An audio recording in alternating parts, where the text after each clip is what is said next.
day, God spoke to one man, and that one moment changed the future of the whole world. God called Abraham to leave everything he knew and trust him completely. Abraham did not know where he was going, but he believed God, and that faith became the beginning of God's great plan. Long ago, there was a man named Abram. Later, God changed his name to Abraham. He lived in a place called Ur. It was a large city with many people, busy markets, and strong buildings. Abram had a good life there. He had family, servants, animals, and everything he needed. Most people in that land worshipped idols made by human hands, but the true God had a special plan for Abram. One day, God spoke to him. God said, "Leave your country, your relatives, and your father's family. Go to the land that I will show you." God also made wonderful promises to Abram. He said, "I will make you into a great nation. I will bless you. I will make your name great, and you will be a blessing. I will bless those who bless you, and I will curse anyone who treats you badly. Through you, all the families of the earth will be blessed." This was a big decision. God did not tell Abram the name of the place where he was going. He simply told him to go. Imagine how difficult this must have been. Abram had lived in Ur for many years. His friends were there. His relatives were there. His home was there. Everything was familiar. Leaving meant giving up comfort and security. But Abram believed God. He trusted that God's way was better than his own. At that time, Abram was 75 years old. Many people at that age would think about resting, but God was just beginning a new chapter in Abram's life. Abram did not argue with God. He did not ask for a map. He did not demand proof. He obeyed. Abram gathered his wife Sarai, his nephew Lot, all the servants and all the animals they owned. They packed their belongings and began the long journey. Traveling in those days was not easy. There were no cars or airplanes. People walked for many miles. Some rode donkeys or camels. They carried food, water, and supplies for the journey.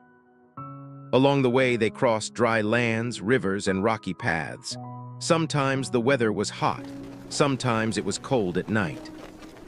Yet they kept moving because Abram believed God was leading them. After many days of traveling, they came to the land of Canaan. When Abram arrived, the land was already occupied by the Canaanites.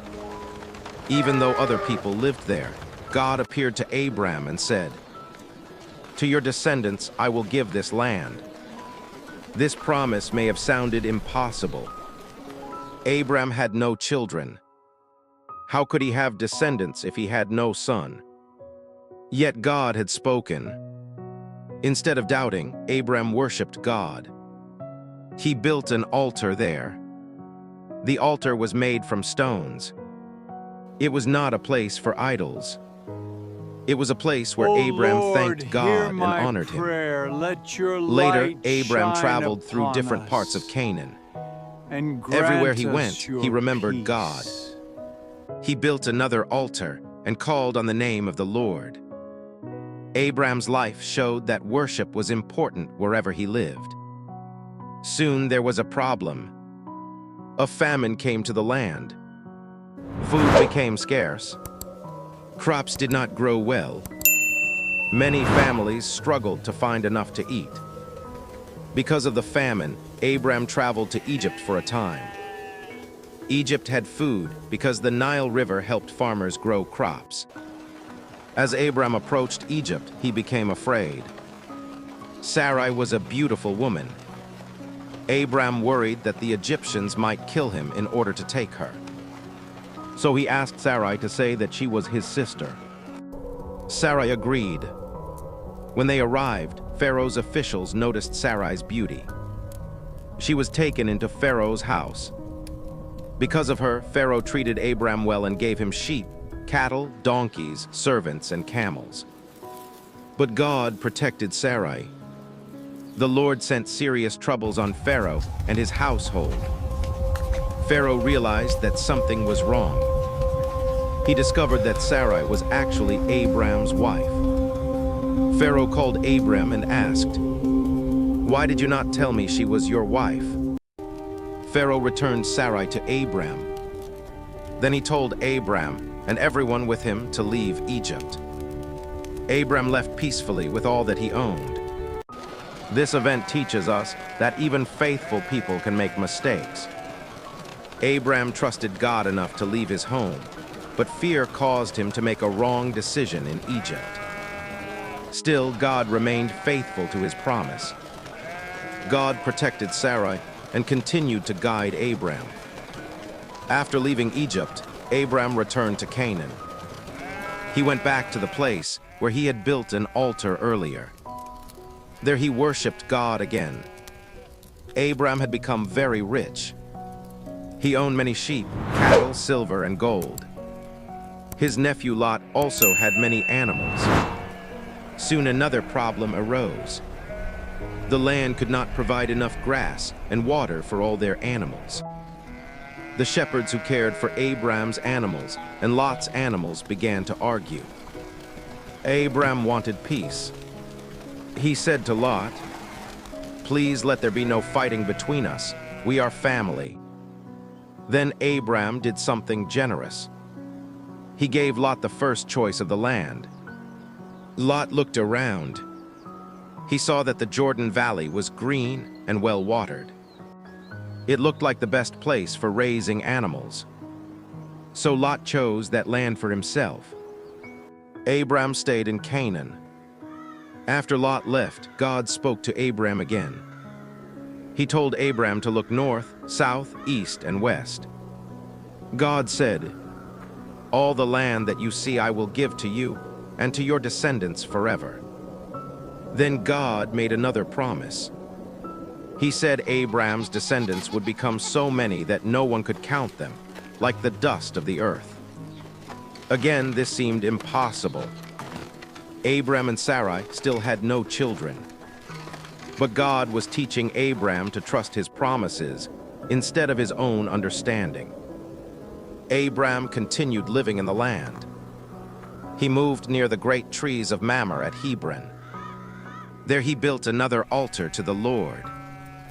Throughout his journey, Abram kept returning to God in worship. His story teaches us several important lessons.